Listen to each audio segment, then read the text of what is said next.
Close your eyes for a moment and imagine a world where there are no exams. There are no marks written in red ink, no ranks displayed on notice boards, no fear before result day, and no pressure from society. Students are not studying to beat others, they're studying to understand life.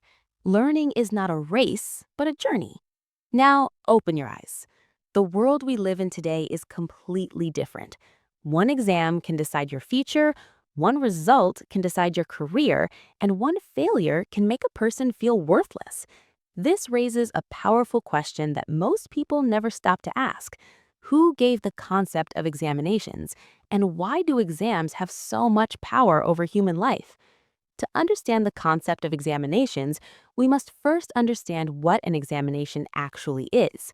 An examination is a structured and formal method of evaluating a person's knowledge, ability, or competence. In simple words, an exam is a filtering system. It separates people into categories such as pass and fail, qualified and unqualified, intelligent and average. Over time, this system became so powerful that society started believing that marks and grades are the true measurement of intelligence. But here's a shocking truth that many people don't know. Examinations were not created for students, and they were not created for learning. Exams were created for control and selection. Long before exams existed, human beings were still highly educated. Ancient civilizations produced great scientists, philosophers, doctors, mathematicians, and thinkers without ever conducting written tests or competitive examinations. Education existed, but examinations did not. Learning was natural, observation-based, and connected to real life. Knowledge was respected, but it was never measured using question papers or answer sheets. To understand this better, we must look at ancient education systems, starting with ancient India. Ancient India had one of the oldest and most advanced education systems in human history, known as the Gurukul system. This system existed thousands of years ago, long before modern schools and universities were established. In the Gurukul system, students lived with their teacher, known as the guru. Education was not treated as a service or business, it was a sacred relationship between the teacher and the student. There were no classrooms, no fixed timetables, and no examination halls. Learning happened through daily life, discussions, observation, and practice. Students in the Gurukul system studied a wide range of subjects, including mathematics, astronomy, medicine, philosophy, ethics, politics, warfare, arts, and music. Education was holistic, meaning it focused not only on intellectual growth, but also on moral, emotional, and spiritual development. Most importantly, there were no written exams, no marks, no grades, and no degrees. Students were not compared with each other. They were guided according to their individual abilities and interests. Evaluation in the Gurukul system was continuous and natural. A student was judged based on discipline, character, understanding, practical skills, behavior, and contribution to society. When the guru felt that the student was mature enough to face life and fulfill responsibilities, education was considered complete. There was no concept of passing or failing. Education was about becoming a better human being, not about proving superiority over others. This system produced great minds like Aryabhata, Sushruta, Charaka, and Chanakya, all without exams. A similar situation existed in ancient Greece, which is considered the birthplace of Western philosophy and science. Ancient Greece produced legendary thinkers like Socrates, Plato, and Aristotle, yet there was no examination system. Socrates believed that true knowledge comes from questioning and dialogue, not from memorization. His teaching method involved asking deep questions that forced students to think critically and understand concepts at a fundamental level. There were no written tests, no grades, and no certificates. Students were evaluated based on their ability to reason, argue logically, and seek truth. Plato founded the Academy, one of the earliest centers of higher learning in the Western world, and Aristotle later taught Alexander the Great. Even in such advanced institutions, there were no exams. Education was about wisdom and understanding, not about reproducing memorized information. Learning was considered a lifelong process, rather than a race to achieve marks. Ancient Rome also followed a similar approach. Roman education focused on law, governance, public speaking, military leadership, and administration. Students were trained through practice, observation, and real-life responsibilities. Their abilities were judged based on performance, communication skills, and leadership qualities. Once again, there were no standardized examinations or written tests. So now the question becomes unavoidable. If ancient India, Greece, and Rome had advanced education systems without exams, then where did the concept of examinations come from? The answer lies in ancient China. Before the introduction of exams, China followed a system where government positions were mostly inherited or given based on family connections and social status. Powerful families controlled important positions, and corruption was widespread. As the Chinese empire expanded, the emperor needed a reliable system to select capable and loyal officials who could govern effectively. The old system was failing, and the empire was at risk due to inefficiency and corruption. This led China to ask a revolutionary question. How do we select the best people to run the empire fairly without relying on birth or wealth? The answer they came up with changed the course of human history. Instead of selecting people based on family background, China decided to select people based on knowledge. This idea gave birth to the world's first formal examination system. The imperial examination system, also known as the Kurju system, was introduced during the Sui dynasty in the 6th century AD and later expanded during the Tang and Song dynasties. This was the first time in history that written exams, standardized tests, and competitive selection were used on a large scale. These exams were not meant for students or education institutions. They were designed to select government officials and civil servants. Subjects tested in the Chinese examinations included Confucian philosophy, ethics, governance, law, history, and poetry. Candidates were required to memorize vast amounts of text and demonstrate their understanding through written essays. Exam conditions were extremely strict. Candidates were locked in small cells for several days, with no access to books or outside help. The pressure was intense, and the competition was brutal. The pass rate was extremely low, often less than 1%. Many candidates spent decades preparing for these exams. Some attempted the exams for 20 or even 30 years without success. Failure brought social shame, poverty, and loss of status. In extreme cases, candidates died while attempting the exams. This was the beginning of exam pressure, stress, and fear, problems that still exist today. Despite its flaws, the Chinese examination system had a significant impact. It reduced corruption, promoted merit-based selection, and allowed people from lower social backgrounds to arise in status through education. However, it also encouraged rote memorization, suppressed creativity, and placed enormous psychological pressure on individuals. What made this system truly powerful was that it impressed the rest of the world. European travelers, traders, and administrators, especially from the British Empire, observed this system and realized that exams to be a powerful tool for selection and control. This realization would eventually lead to the spread of exams across Europe and later to colonies like India. As European travelers, traders, and administrators came in contact with China, they were deeply impressed by the imperial examination system. To them, this system looked efficient, powerful, and highly organized. It was not just a way to select officials, it was a way to control an empire by controlling who had access to power. Among all European powers, the British Empire was the one that paid the closest attention. Britain was rapidly expanding its influence across the world, and it needed a system to manage large populations, distant colonies, and complex administrations. The Chinese exam system appeared to be the perfect solution. During the 18th and 19th centuries, British officials working in China began studying the imperial examination system seriously. They observed how the Chinese government used exams to select loyal, disciplined, and educated administrators. What fascinated the British was not the educational value of exams, but their administrative power. Exams allowed the state to filter people efficiently, reward obedience, and create a class of individuals who depended on the system for status and survival. Slowly, Britain began adapting this idea for its own purposes. In Britain, before the introduction of exams, government jobs were mostly given through personal connections, family influence, or social status. This created inefficiency and corruption, similar to what China had experienced centuries earlier. Inspired by the Chinese model, Britain introduced competitive examinations for civil service positions in the mid-19th century.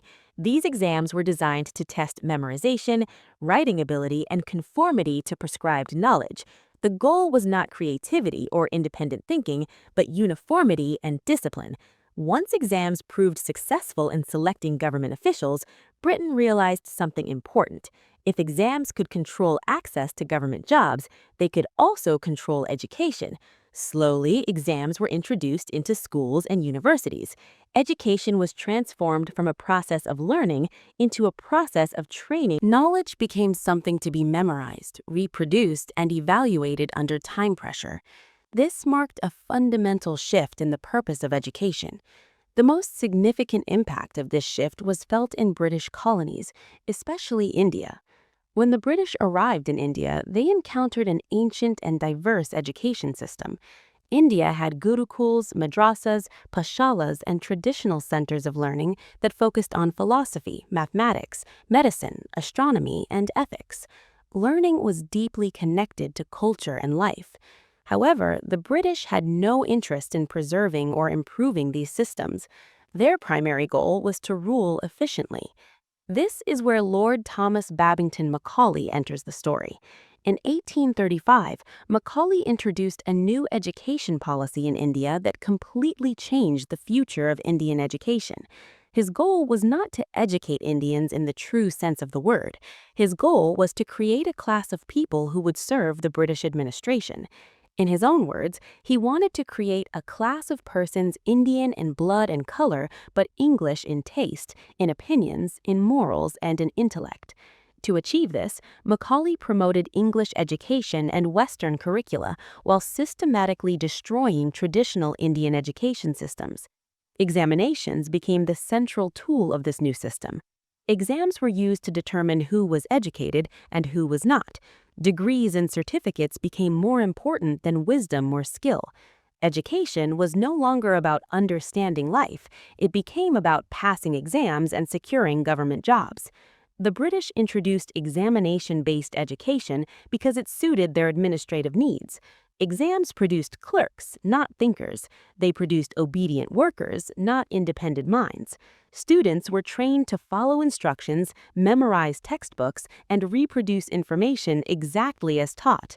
Creativity, critical thinking, and questioning authority were discouraged. Over time, Indians themselves began to accept this system as the only valid form of education. Competitive examinations were also introduced to select Indians for lower-level administrative positions. These exams were extremely difficult and highly selective. Success in exams became the only path to social mobility. Families began to see education not as a path to wisdom, but as a means to escape poverty and gain respect. This created intense pressure on students, a pressure that continues even today. After independence, India had the opportunity to reform its education system. However, instead of questioning the colonial exam structure, the country continued with it. The same exam-based system was expanded and strengthened. Board exams, entrance exams, competitive exams, and standardized testing became deeply embedded in the education system. What was originally designed to serve a colonial administration became a permanent feature of Indian society. Over time, exams began to define intelligence itself. Students who scored high marks were labeled intelligent, while those who struggled were labeled weak or failures. This created a narrow definition of intelligence that ignored creativity, emotional intelligence, practical skills, and individuality. Education became a race, and exams became the finish line. The fear of failure, comparison, and judgment became a normal part of student life. This exam culture did not remain limited to India. Across the world, education systems adopted similar models. Schools became exam centers, teachers became syllabus completers, and students became candidates competing for ranks. Learning was reduced to marks, and curiosity was replaced by fear. The original purpose of exams, to select administrators, was forgotten, but the system itself grew stronger than ever. As exams spread globally, they began to influence every aspect of life. Careers, marriages, social status, and self-worth became linked to exam performance. Children were taught from a young age that success means scoring well in exams. Failure was not treated as a learning experience, but as a personal flaw. The exam system, once a tool of administration, became a tool that shaped human identity. Yet very few people stopped to question this system. Very few asked whether exams truly measure intelligence or potential. Very few asked whether memorization under pressure reflects real understanding. The system became so normalized that alternatives seemed impossible. Exams were no longer just a method of evaluation, they became a belief system. By this point in history, exams had fully transformed education across the world. What began in ancient China as a solution to administrative corruption had evolved into a global system that controls how humans learn, think, and judge themselves. But the story does not end here. The most important questions are still unanswered. Do exams actually work? Do they help or harm students? And what do great thinkers have to say about this system? By the time the 20th century arrived, the examination system had fully established itself as the backbone of modern education. Schools, colleges, and universities across the world structured their entire teaching process around exams. Curriculum design, teaching methods, classroom activities, and even student behavior were shaped by the demands of examinations. Education was no longer about exploration or understanding. It became a process of training students to perform under pressure. The exam system, once created for administrative convenience, had now taken control of learning itself. In the modern world, exams are everywhere. From school-level tests to board exams, from entrance exams to competitive exams, and from professional certifications to corporate assessments, life appears to be an endless series of evaluations. Each exam acts like a gatekeeper, deciding who moves forward and who is left behind. Success is celebrated, but failure is often punished, not only academically, but emotionally and socially. Students begin to associate their self-worth with their performance on exam papers. One of the most serious consequences of the modern exam system is its psychological impact. Fear of failure has become a constant companion for students. Anxiety before exams, sleepless nights, depression, and stress are no longer rare. They have become normal. Children are taught from an early age that their value depends on marks. This creates a mindset where learning is driven by fear rather than curiosity. When fear becomes the foundation of education, true learning disappears. Exams also promote comparison. Students are ranked, labeled, and sorted. Toppers are celebrated, while average and slow learners are ignored or shamed. This comparison culture creates competition instead of cooperation. Instead of helping each other learn, students are encouraged to defeat each other. Over time, this damages self-confidence and creates a sense of inadequacy in millions of students who may be talented in ways that exams cannot measure. Another major flaw of exams is their narrow definition of intelligence. Exams primarily test memory, speed, and the ability to reproduce information under time pressure. They rarely measure creativity, emotional intelligence, problem-solving skills, leadership, or originality. A student who can think differently or learn at a different pace is often labeled weak. In reality, history shows us that many of the world's greatest minds struggled in traditional education systems. Einstein is one of the most famous examples. He struggled with rigid schooling and disliked rote learning. He believed that imagination and curiosity were far more important than memorization. Einstein strongly criticized exam-based education because it suppresses creativity and independent thinking. Yet, ironically, modern systems continue to use exams as the primary measure of intelligence. Rabindranath Tagore, India's Nobel Prize-winning poet and philosopher, was another strong critic of the examination system.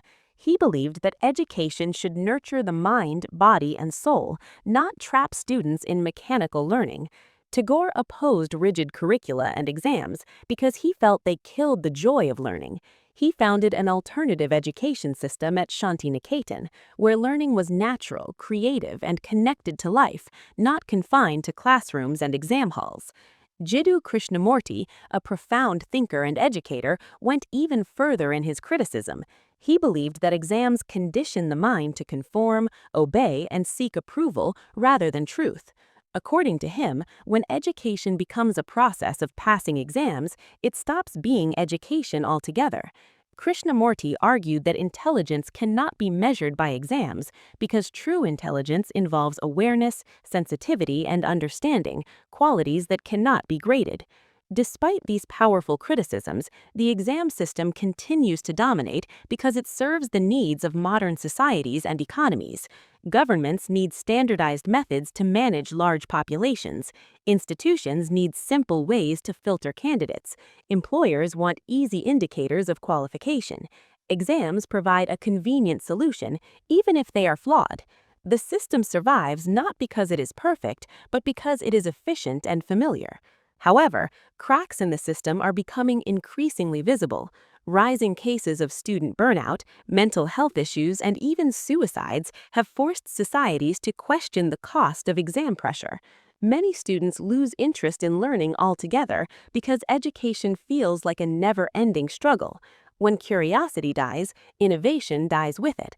This is one of the greatest dangers of an exam-driven world. In response to these concerns, alternative education models are slowly emerging. Some schools are moving away from rote memorization and high-stakes exams. Project-based learning, continuous assessment, experiential learning, and skill-based education are gaining attention. These models focus on understanding, creativity, collaboration, and real-world application rather than marks and ranks. While these alternatives are still limited, they represent a growing desire to rethink education. Technology is also changing the way we learn and evaluate knowledge. Online learning platforms, open courses, and skill-based certifications challenge the traditional dominance of exams. In many fields, practical skills and portfolios are becoming more valuable than exam scores. This shift suggests that the future of education may move away from one-time exams toward continuous learning and growth. Yet the most important change must happen in mindset. Society must stop treating exams as the ultimate measure of human worth. Education should be about discovering potential, not labeling limitations. Failure should be seen as a step in learning, not a lifelong judgment. When we understand that exams are human-made systems, not natural laws, we gain the power to question and improve them. So, who gave the concept of examinations? The answer is clear. The formal concept of exams originated in ancient China as a tool to select government officials. It was later adopted by European powers, especially the British, and spread across the world through colonialism. Over time, exams moved from administration to education and became deeply embedded in modern society. What began as a practical solution slowly turned into a powerful system that shapes lives, identities, and futures. The real question now is not who invented exams, but whether we are brave enough to rethink them. Are we willing to create education systems that value understanding over memorization, growth over grades, and humanity over hierarchy? The future of education depends on how we answer these questions. As this video comes to an end, remember one thing. You are more than your marks. You are more than your rank.